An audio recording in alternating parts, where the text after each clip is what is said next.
Hola a todos, bienvenidos a otra inmersión profunda. Hola. Hoy nos adentramos en La paciente silenciosa de Alex Michaelis, Ajá.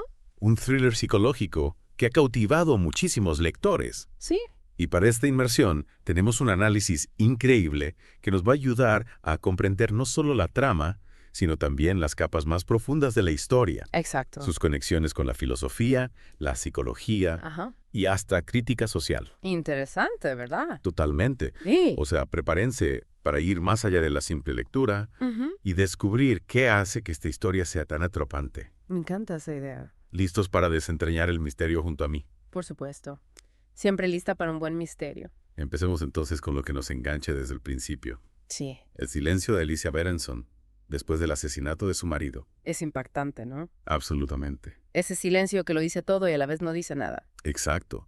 Y el análisis lo describe como una herramienta narrativa poderosísima, que crea una tensión constante y nos llena de preguntas. Porque ese silencio nos interpela, nos desafía Totalmente. a buscar respuestas. Deja entra Theo Faber, psicoterapeuta, Ajá, que se claro. ve atraído por este enigma, por este silencio. Imagínate, llegas a la clínica The Grove con la esperanza de tratar a Alicia y te encuentras con una pared de silencio. Es como si ese silencio fuera un muro que hay que derribar. Un muro que te atrapa, que te reta a descifrarlo. Exacto, y en ese silencio está la esencia del misterio.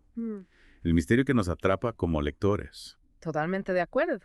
Y hablando de Alicia, el análisis nos describe su vida antes de la tragedia.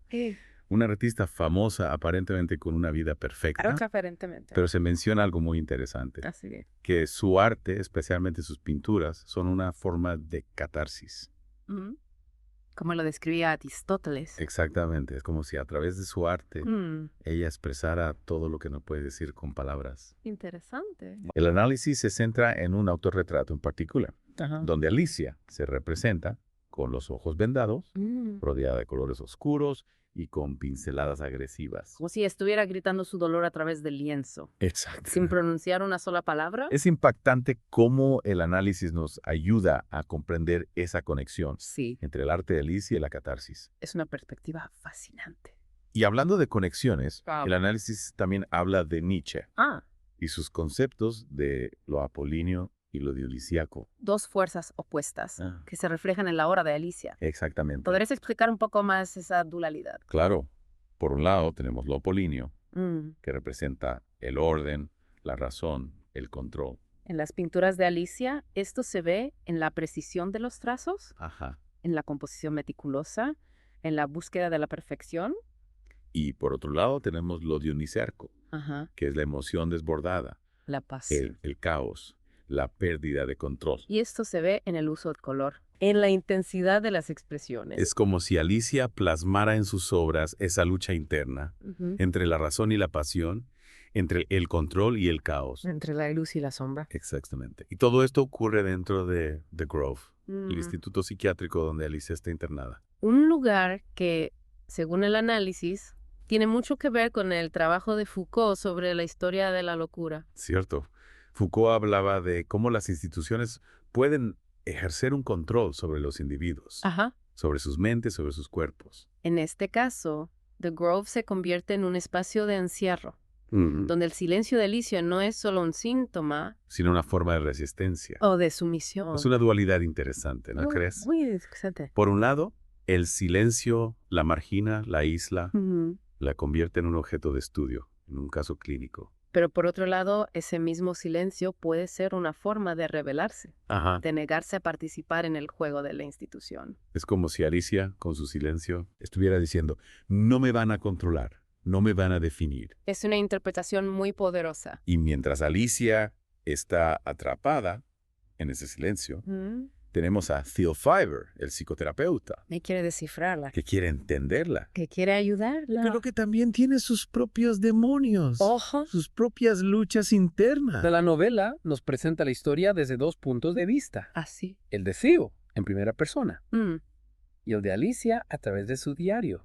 Dos perspectivas que se complementan. Y que nos permiten adentrarnos en la mente de ambos personajes. ¿Por qué crees que el autor elige esta estructura narrativa? Creo que es una forma brillante de mantenernos enganchados a la historia. Ajá. Por un lado, tenemos la perspectiva de Theo, sus pensamientos, sus dudas, Su obsesión por Alicia. su propia lucha por entenderla. Y por otro lado, ¿Sí? tenemos la voz de Alicia, A través de sus escritos. que nos da una visión más íntima, aunque fragmentada. De su mundo interior, de sus miedos, de sus secretos. Es como si tuviéramos acceso a dos piezas de un rompecabezas que debemos unir para comprender la historia completa. Y hablando de piezas, el análisis destaca el lenguaje, Ajá. la forma que Michaelides utiliza las palabras para crear esa atmósfera De misterio. de tensión, de intriga. Es que el autor no deja nada al azar. No lo deja. La elección de la primera persona para narrar la historia desde el punto de vista de Theo Sí. nos permite conectar con sus emociones, sentir su frustración, su obsesión por descubrir la verdad. Y los fragmentos del diario de Alicia nos dan una visión cruda, Ajá. sin filtros, De su mente. lo que aumenta aún más el misterio que la rodea. Es una combinación muy efectiva, Muy efectiva. que mantiene al lector en vilo de principio a fin Exactamente. y con ganas de saber más. Totalmente. Tomás nos revela el análisis. Volvemos a nuestra inmersión en la paciente silenciosa. Sí, donde la trama se complica cada vez más. Y ese análisis que estamos usando nos ayuda a desenredar Totalmente. todas las pistas y los secretos. La última vez nos quedamos hablando de esos secretos que son como bombas de relojería Exacto. Que pueden explotar en cualquier momento y cambiarlo todo. y que nos hacen dudar de todos los personajes. Es que no sabes en quién confiar. Totalmente. El autor nos lleva por un laberinto de pistas falsas, Y en medio de esa incertidumbre está Alicia. encerrada en su silencio. Un silencio que puede interpretarse de muchas maneras. Es la clave del misterio, ¿verdad? Sin duda. Es un síntoma de trauma, es una forma de resistencia o es una estrategia. El autor nos deja con esa pregunta. Y mientras nosotros intentamos descifrar el enigma, Ajá. Theo, el psicoterapeuta, se adentra cada vez más en el mundo de Alicia. En su silencio, en su mente. Y al hacerlo, Theo se enfrenta a sus propios demonios. Es como si el silencio de Alicia fuera un espejo Mm, que refleja las sombras de Theo. exactamente. El análisis menciona que la relación entre ellos Sí, es un reflejo de la complejidad de la mente humana. de cómo buscamos respuestas en los demás. Y al final, lo que encontramos es un reflejo de nosotros mismos, Es una idea muy profunda. ¿verdad? Y en ese proceso de búsqueda, ambos personajes se transforman. Alicia, a pesar de su silencio, influye en Theo. Lo obliga a confrontar sus propias sombras. Y Theo, al intentar comprender a Alicia, descubre secretos del pasado. Que lo cambian todo. La estructura de la novela es clave en este punto. Con esos capítulos cortos. Esos saltos en el tiempo Esos cambios de perspectiva. los mantienen en tensión constante, Siempre expectantes. dando de todo. Y a medida que nos acercamos al final, la tensión aumenta, los secretos se vuelven más oscuros. Y la verdad más escurridiza, El análisis dice que el final es impactante, que nos deja con una sensación de vacío. de desasosiego. Porque después de todo este recorrido, Y de todas estas pistas falsas de tantas emociones, la verdad no es un alivio. es un golpe que nos deja sin aliento.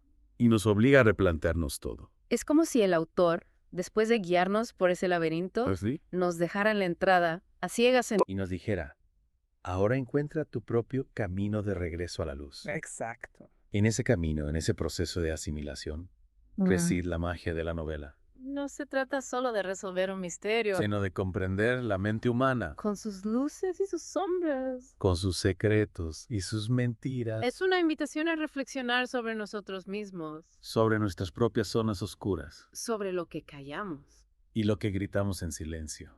Creo que es un buen momento para hacer una pausa, Sí, dejemos que la intriga siga creciendo. que las preguntas se multipliquen. En la tercera parte, Sí. desvelaremos el desenlace Analizaremos el impacto de la verdad y exploraremos las diferentes interpretaciones. de esta obra maestra de suspense.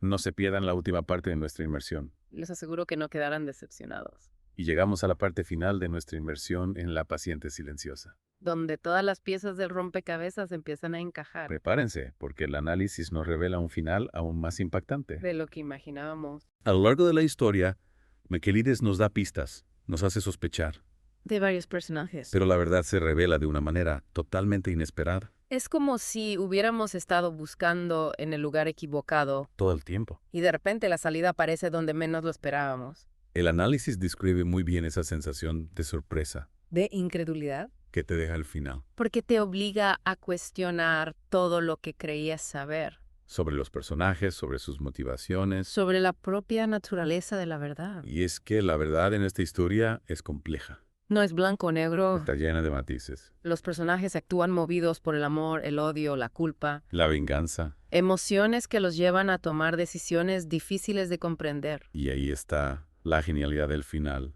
No es un simple cierre. Es una invitación a reflexionar sobre la naturaleza humana. Sobre las consecuencias de nuestros actos. Sobre la fragilidad de la mente. El final nos deja con una sensación de inquietud. De que no todas las preguntas tienen respuesta. De que a veces la verdad no trae la paz que esperábamos. Es como si el autor nos dejara la tarea de completar el puzzle. De interpretar el final, de darle sentido a la historia. Y eso es lo que hace que La paciente silenciosa sea tan memorable. Te obliga a pensar, a debatir, a cuestionar tus propias ideas. Sobre el bien y el mal, sobre la justicia y la culpa. Hablando de Alicia, Sí. ¿qué pasa con su silencio al final? Sin revelar demasiado. Claro. El análisis menciona que su silencio adquiere un nuevo significado, Ya no es solo un síntoma de trauma, ni una estrategia. sino una forma de resistencia, de control sobre su propia narrativa. Es como si Alicia, a través de su silencio, hubiera desafiado a todos. Incluso al lector, Es una interpretación muy poderosa. que invita a releer la novela con una nueva perspectiva. Y creo que con esto llegamos al final de nuestra inmersión. En La paciente silenciosa. Hemos explorado la trama, los personajes, el lenguaje, los temas, Y ese final tan impactante. que nos ha dejado con más preguntas que respuestas. Ha sido un viaje fascinante. Lleno de intriga, de suspense, de reflexiones. Y ahora les toca a ustedes, queridos oyentes, adentrarse en este laberinto. Y descubrir la verdad que se esconde tras el silencio de Alicia Berenson. Si aún no lo han leído, les recomendamos el audiolibro, Es una experiencia aún más inmersiva. que los atrapará de principio a fin. Y para que puedan disfrutar de esta historia, les dejamos un enlace en la descripción. Para que puedan acceder al audiolibro de La paciente silenciosa en Audible, No pierdan la oportunidad de sumergirse en este thriller. que los mantendrá en vilo hasta la última palabra. Esperamos que hayan disfrutado de esta inmersión profunda. Hasta la próxima. Hasta la próxima. Y recuerden, a veces el silencio puede ser la respuesta más elocuente.